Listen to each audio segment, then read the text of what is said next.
New টাউনের eco park এলাকায় shoot আউটের ঘটনায় গ্রেফতার সুপারি কিলার বাকিবুল্লাহ।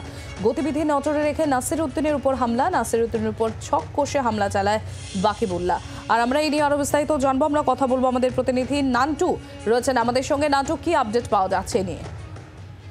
দেখো, তোমাকে জানিয়ে রাখি 31 তারিখে নিউ টাউনে ইকো পার্কের 6 নম্বর গেটের কাছে যে আইল্যান্ড, যে জনবহুল এলাকা, সেখানে রাত 10টা নাগাদ নাসির উদ্দিন খা তাকে গুলি করে খুন করা হয়। এবং তারপরেই যেটা পরিবারের তরফ থেকে বারবার অভিযোগ করা হচ্ছিল যে পরাগ নামে তার যে ব্যবসায়িক পার্টনার, তার বিরুদ্ধেই অভিযোগ উঠছিল এবং সেই তার সাথে একাধিকবার ঝামেলা হয়েছে ব্যবসা সংক্রান্ত হিসাব নিকাশ নিয়ে। এবং তারপরেই দেখা যায় যে অর্থাৎ 1 তারিখে এই পরাগ তাকে কিন্তু গ্রেপ্তার করা হয়। এবং যেটা পুলিশ সূত্রে আমরা জানতে পারছিলাম যে এই খুনের ঘটনায় গ্রেপ্তার করা হয়েছিল, খুনের ঘটনায় সুপারি কিলার ব্যবহার করা হয়েছিল এবং সেই তথ্য পুলিশের কাছে আসে।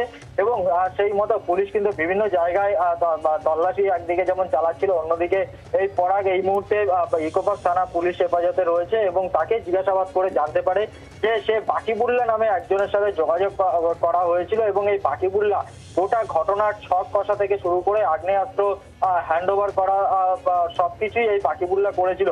এবং এই বাকিবুল্লাহ যেটা করেছিল সেটা হলো যে এই যে নাসির উদ্দিন সে কোথায় কখন যাচ্ছে, তার গতিবিধি কি আছে, সমস্ত কিছু সে কিন্তু নজরে রাখছিল এবং সেই মতোই একটি ছক কষা হয়।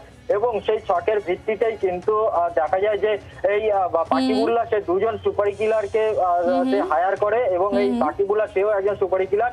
এবং তারপরে সেই দুজন সুপারি কিলার বাইকে করে এসে গুলি করে এই বাকিবুল্লাহকে ইকো পার্ক থানা পুলিশ গ্রেফতার করেছে। আজকে তাকে বারাসাত কোর্টে তোলা হবে এবং নিজেদের হেফাজতে নেবে। বাংলার আওয়াজ, বাঙালির আবেগ, জি 24 ঘন্টা।